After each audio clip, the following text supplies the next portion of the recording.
Hey kid, don't ever let them get inside your head.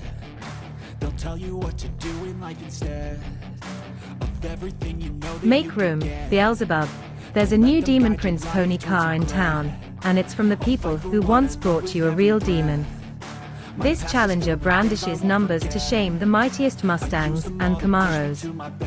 Known in this mortal realm as the Dodge Challenger SRT Hellcat, its 6.2-liter supercharged Hemi V8 conjures up a tire and soul-melting 707 horsepower and 650 pound-feet of panther-bunching torque, played to a tune composed entirely of flatted fifth notes.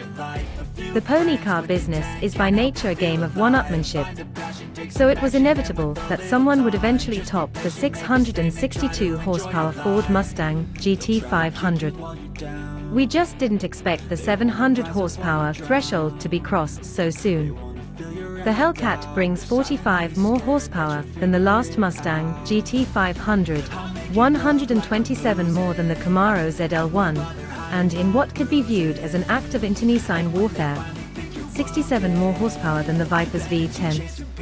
To achieve such lofty output, Dodge started at the bottom, mounting a forged steel crankshaft with induction-hardened rod and main journals and a specially tuned damper. Forged connecting rods with upgraded bushings and carbon-coated wrist pins support forged alloy pistons.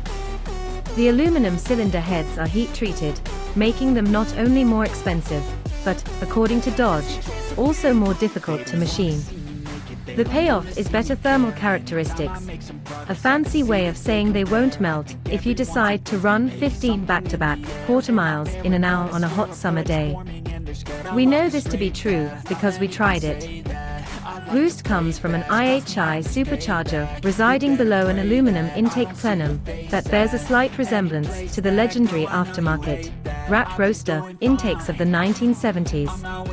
Sans carburetors, of course. What used to be the driver's side inside headlamp is now an air intake, and dual air-to-liquid intercoolers keep down the induction temps. To ensure that the fuel, air, and spark play nicely together under the full boost pressure of 11.6 psi, the compression ratio drops to 9.5 to 1 from the 10.9 to 1 squish factor employed in its naturally aspirated 6.4-liter counterpart. According to Chris Cowland, Director of Advanced and SRT Powertrain Engineering, more than 90% of the engine content is new for this application. Two key fobs come with the Hellcat. The black one, the Valet key, is the archenemy of fun. It restricts output, caps revs at 4,000, locks out first gear from the optional automatic transmission, and puts the escape in full-on mode. It also disables the paddle shifters, launch control, and drive mode functions, effectively reducing the cat to a hissing tabby. Firing up with the red fob, however, grants full access to the underworld.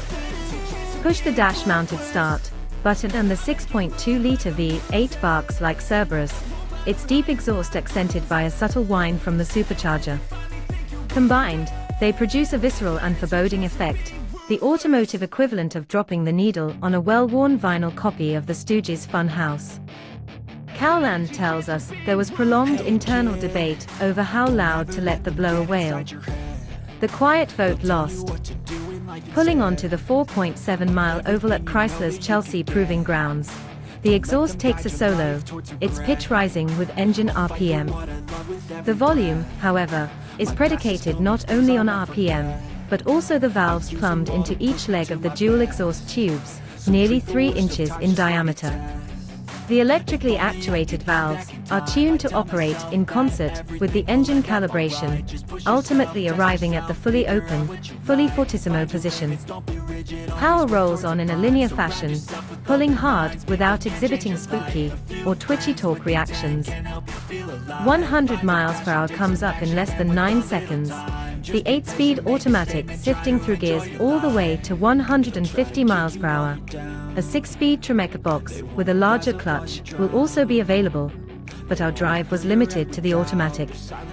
Pushing just a tad harder reveals plenty of power in reserve and a competent chassis to handle it.